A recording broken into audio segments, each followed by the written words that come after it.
नमस्कार मंडळी, स्वागत आहे आपल्या यूट्यूब चॅनलवर. तू ही रे माझा मित्र या मालिकेच्या आजच्या भागात आपल्याला असं पाहायला मिळतं की आता अर्णव पूजा करत असतो आणि तो त्या जात्याकडे बघत असतो. तो कसं दळायचं धान्य तो विचार करत असतो. तर त्या ठिकाणी आता अंजली आणि ईश्वरी आलेली असते. तेव्हा आता ईश्वरी बघत असते. ईश्वरी म्हणते, अर्णव सर, ते असं बसून नाही दळता येणार, त्याला ना व्यवस्थित ते हे लावावं लागेल आणि याच्यामध्ये ना धान्य टाकावं लागेल. आता हे पाहून हिला खूप आनंद होतो, अंजलीला खूप आनंद होतो. अंजली म्हणते, अरे वा, दोघांचं किती छान बोलणं चालणं चालू आहे आणि ईश्वरी किती समजावून सांगते आहे अर्णवला की असं दळायचं तसं दळायचं. तर आता ईश्वरीसुद्धा खाली बसून जाते आणि ती अर्णवला सांगत असते की हे बघा, असं हातात मूठ भर घ्यायची ज्वारी आणि मग ती या जात्यामध्ये टाकायची आणि हे धरून आता हे लाकूड या ठिकाणी घालून आता गोल गोल फिरवायचं, सगळं सांगत असते. तर आता इथे अंजली फोटो काढत असते त्यांचा, कारण अंजलीला हे फोटो सगळे आता दाखवायचे असतात.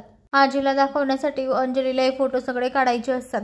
आणि अंजली बघत असते आणि म्हणते, वाव, क्यूट, किती छान समजावून सांगते आहे ईश्वरी. तेव्हा आता ईश्वरी जात्यावर दळत असताना ते सांगते, अर्णव सर, हे बघा, असं दळायचं असतं. आधीच्या बाया ना पूर्वीच्या काळामध्ये त्यांचा वेळ कसा घालवला जाईल आणि त्यांना हे पीठ पाडण्यामध्ये मजा कशी येईल म्हणून ते ना आधी भजन वगैरे नाही तर मग गाणे असं म्हणायचे. तेव्हा त्यांचा वेळ म्हणजे जायचा आणि ते खूप आनंदाने करायचे हे काम, मग गाणं म्हणतच. तेव्हा आता अर्णवला हे ऐकून आणि हे पाहून खूप छान मजा येत असते. ते दोघेही आता एकमेकांकडे पाहून छान हसतात. खूप आनंद वाटत असतो दोघांनाही. तर आता अर्णवच्या हातून ते जातं थोडंसं इकडे तिकडे होत असतं, त्याला व्यवस्थित जमत नसतं. तेव्हा आता ईश्वरी म्हणते, अहो, तुम्ही इथे खाली धरा आणि एकदम सावकाश करायचं, आपल्याला जास्त घाई करायची नाही आहे. घाई झाली ना तर मग ते सगळं व्यवस्थित दळलं जाणार नाही, म्हणून शांतपणे आपल्याला दळून घ्यायचं आहे. तेव्हा आता अर्णव तिच्याकडे पाहूनच हसत असतो. अर्णवच्या आणि ईश्वरीच्या बाबतीत हे सगळं चाललंय ते आता अंजलीला खूप आवडत असतं, कारण अंजलीला हेच पाहिजे असतं की ईश्वरी आणि अर्णवची जोडी खूप छान आहे, खूप सुंदर आहे. याच दोघांचं लग्न व्हायला पाहिजे. आणि ईश्वरीने म्हणजे पहिल्यापासून तिनेच हातभार लावला, धान्य आणण्यापासून दळण्यापर्यंत आणि ज्वारीच्या पिठाची भाकरी बनवण्यापर्यंत हे सगळं ईश्वरीने केलेलं असतं. तर आता हे पाहून आता अंजली खूप खुश होते. तर त्यांचं आता पीठ दळून झालेलं असतं. तर आता या ठिकाणी तर भाकरी टाकायची म्हटल्यावर 3 दगडं लागतील, परत काळ्या वगैरे लागतील, सगळ्या या गोष्टी लागतात. तर आता अर्णव म्हणतो, थांबा, मी घेऊन येतो. तेव्हा आता ईश्वरी सांगते, हे बघा, 3 आहे ना छान छोटे छोटे दगडं घेऊन या, मोठे मोठे, म्हणजे त्याच्यावर तवा ठेवता येईल असे घेऊन या. तुम्ही ते नाही का जिममध्ये जातात तेव्हा ते उचलतात, ते घेऊन या, असं ती त्याला सांगत असते. तेव्हा तो 3 दगडं घेऊन येतो, काड्या वगैरे जमा करतो आणि म्हणतो, बापरे, हे पण लागतं. मग ईश्वरी म्हणते, हो, त्याच्याशिवाय भाकरीच कशी काय होणार. मग त्या ठिकाणी ईश्वरी आता तवा ठेवते. आता अर्णवने काड्या आणलेल्या पाहून आता ईश्वरी त्याला आता आगपेटी लावते आणि पेटवते. तर आता भाकरी करायची म्हटल्यावर तर पीठ आता ती हळूहळू एका परातमध्ये घेते आणि ती पीठ मळायला लागते. तर आता अर्णवला खूप छान वाटत असतं की खरंच खूप छान मनापासून पूजा होणार आहे.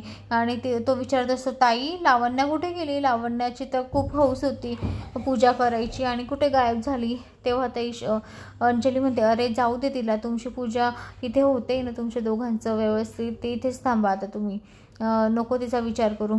तेव्हा आता ईश्वरी भाकरीचं पीठ ताटात घेऊन आता मळत असते आणि ती भाकरीची तयारी करत असते. तर ते इकडे अंजली तिचे फोटो घेत असते, कारण अंजलीला हे सगळे आजीला दाखवायचं असतं की बघ, तू लावण्या हलवत होती, लावण्याने कवडीचा हात सुद्धा लावला नाही, सगळं ईश्वरीने केलं. तर ते इकडे अर्णवला विचार येत असतो, तो रिकामा बसलेला असतो. तेव्हा तो अंजलीला म्हणतो, ताई, जिजू कुठे गेले? जिजू तर इथेच होते ना आता, मग कुठे गेले? तेव्हा ती म्हणते, अरे, मला तुला सांगायचं राहूनच गेलं, त्यांच्या डोक्यात दुखत होतं ना, डोकं खूप दुखत होतं, म्हणून ते बोलले की मी घरी जाऊन येतो, नाही तर इथे कुठेतरी बसतो. तर आता असं सांगताच आता अर्णवच्या डोक्यात विचार येतात, जिजूंचं नेमकं चाललं काय? ते खूप घाबरलेले होते, नेमकं काही झालं का की काय, असे विचार आता अर्णवच्या मनात येत असतात. तेव्हा आता अंजलीने सांगितलं की काळजी करू नको, होईल सगळं व्यवस्थित. तर आता इकडे अर्णवचं आणि ईश्वरीचं जोरदार भांडण होतं. जोरदार भांडण कशामुळे होतं तर ईश्वरी म्हणते, अर्णव सर, तुम्हाला माहिती का? ताई, तुम्हाला माहिती का, इथे ना राकेशजी सुद्धा आलेले होते, जे आमच्या घराच्या बाजूला राहतात ना, ते आलेले होते. तेव्हा आता हे ऐकून अर्णवला खूप राग येतो. राकेशचं नाव कळतच आता, मग त्यांच्यामध्ये 2-2 गोष्टी होऊन जातात.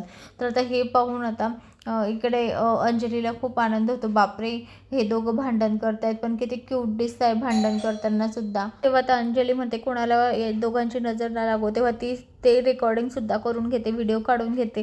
तर इकडे ईश्वरी म्हणते अर्णव सर ठीक आहे ना, आता तुम्ही पण शांत बसा, मी पण शांत बसते. तर आता अर्णवला खूप राग आलेला असतो, कारण तिने राकेशचं नाव घेतलेलं असतं तेव्हा. तर ते इकडे अंजली विचारच करत असते, बापरे खरंच ह्या दोघांचं लग्न झालं ना, खूप क्यूट दिसतील. आणि आजीलाही ईश्वरी सांभाळून घेईल, कारण ती सगळ्यांना सांभाळून घेणारी आहे.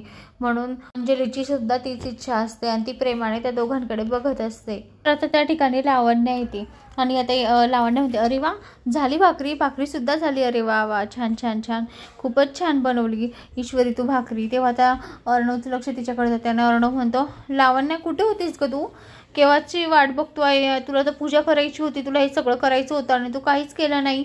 तेव्हा आता लावण्य म्हणते की अरे मी इथे बसलेली होती, मला थोडं गरम होऊन आलं ना, पायाला दगड लागले होते म्हणून मी इथे बसलेली होती, असं म्हणून ते तर गोष्टी हे करते. तेव्हा आता लावण्य म्हणते आण ईश्वरी भाकरी, मी नैवेद्य दाखवते, झाली असेल भाकरी तर दे. तर आता त्या दोघी जणी आता म्हणजे सगळेजण आता ते नैवेद्य वगैरे झालेला असतो, तर तो ताटात घेऊन आता तिथे मंदिरामध्ये जायला निघतात. तर त्या ठिकाणी मंदिरामध्ये जाताना आता लावण्याला त्याच्या पायाला खूप जास्त दगड टुसतात, इतका जोरात दगड टुसतो की ती म्हणते आई गं अरे बापरे. तेव्हा ती ताट आता नैवेद्याचं ताट आता ईश्वरीकडे देते आणि मग म्हणते ईश्वरी धर बरं जरा. तर ती ईश्वरी ताट धरते. आता अंजली म्हणते अगं का जास्त लागले का, बस तू इथे थांब बरं, इथे बस बरं आधी. मग ती आता ईश्वरीला आणि लावण्य म्हणजे अर्णवला पाठवून देते की जा उशीर होतो आहे पूजेला, तुम्ही जा तिकडे पूजेला जा, तुम्हाला उशीर होत असेल तर. मुद्दाम ते त्यांना पाठवून देते नैवेद्याचं ताट घेऊन. तर आता दोघेही छान मंदिरामध्ये सोबत पाऊल टाकतात आणि दोघेही छान जोड्याने मंदिरामध्ये प्रवेश करतात. तर आता ईश्वरीला पाहून ते थोडंसं खूप छान वाटतं की दोघं सोबत करतायत म्हणून. आणि अर्णवलाही खूप छान आनंद झालेला असतो की तो लावण्य नसून आता ईश्वरी माझ्यासोबत म्हणून त्याला खूप आनंद झालेला असतो. तर आता दोघंही मंदिरामध्ये एंट्री करतात. तर आता ईश्वरी छान देवाची पूजा वगैरे करते, दिवा लावते, अर्णव पण तिला सपोर्ट करतो, दिवा लावण्यामध्ये मदत करतो. त्यांची पूजा छान निर्विघ्नपणे आता पार पडते. तर आता ईश्वरी आणि ते सगळे आता घरी आलेले असतात. तर आता इकडे मागून आता राजेश बघत असतो, तो म्हणत असतो की ईश्वरी आता घरी केव्हा जाईल.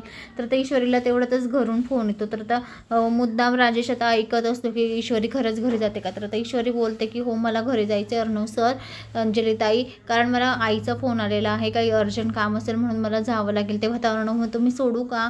तेव्हा आता ईश्वरी म्हणते नाही मी जाते माझी, तुम्ही थांबा घरीच, काही काम पडलं ना, काही अर्जंट असलं तर मी तुम्हाला फोन करते. तेव्हा आता अर्णव म्हणतो बरं ठीक आहे, पण सावकाश जा, जसं घाई नको करू, असं म्हणून आता ईश्वरी त्यांचा निरोप घेते.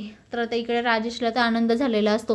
राजेश मनातल्या मनात म्हणतो की बरं झालं ईश्वरी गेली म्हणजे मी आता घरात जाण्यासाठी मोकळा, नाही तर थांबली असते तर संध्याकाळपर्यंत इथेच थांबली असते ती, असं ती आता म्हणत असते, तो आता म्हणत असतो. तर आता इकडे घरी आलेले असतात. तेव्हा आता आकाशसुद्धा बसलेला असतो. आकाश म्हणतो कशी झाली पूजा अर्णव. तेव्हा अर्णव म्हणतो छान झाली आता पूजा. तेव्हा आता अर्णव म्हणतो ताई जिजाजी काही दिसलेच नाही ग, ते तर घरी आले ना. तेव्हा आकाश म्हणतो काय नाही जिजाजी तर काही घरी आले नाही, घरी तर मी केव्हाचा एकटाच होता, उलट मला कंपनी देण्यासाठी मला पाहिजे होतं कोणी सोबत, तर कोणीच नव्हतं. तेव्हा आता हे ऐकून अंजलीला खूप मोठा धक्का बसतो. अंजली म्हणते काय घरी नाही आले, मग गेले कुठे ते तर मला बोलले की माझं डोकं दुखते मी घरीच जातो म्हणून, घरी नाही तर मग गेले कुठे. तर आता इकडे दुसरीकडे सुद्धा आता ईश्वरीचे बाबा घरी आलेले असतात. तेव्हा आता ईश्वरी म्हणते बाबा तुम्ही कशी काय आले इथे मध्येच आता. तेव्हा तर बाबा म्हणतात मग आता मुलीचं लग्न ठरवायला नको, मुलीचं लग्न ठरवण्यासाठी आलोय बेटा मी. तेव्हा आता हे ऐकून ईश्वरीला खूप मोठा धक्का बसतो. ईश्वरीच्या पायाखालची जमीन सरकते. ईश्वरी म्हणते काय. तेव्हा आता ईश्वरीचे बाबा म्हणतात हो तुझं लग्न ठरवण्यासाठी आलोय राकेश सोबत. तेव्हा आता ईश्वरीचे बाबा म्हणतात सुप्रियाला की जा राकेशजींना सुद्धा बोलून आण, ते सुद्धा आपल्यासोबत नाश्ता जेवण सोबत करतील, तर काही 4 गोष्टी होतील. तर आता हे ऐकून ईश्वरीला कसं तरी होत असतं, कारण ईश्वरीची काही इच्छा नसते मनापासून राकेशसोबत लग्न करायची. तर मंडळी आता ईश्वरीचं लग्न तिचे आई बाबा राकेशसोबत लावून देतील का, आणि हे जर कधी अर्णवला कळालं तर पुढे येणाऱ्या भागात आपल्याला पाहायला मिळेल की अर्णव आता काय करतो काय नाही. तर मंडळी अशाच मालिकेच्या नवनवीन अपडेटसाठी चॅनलला लाईक आणि सबस्क्राईब करा, शेअर करायला विसरू नका. धन्यवाद.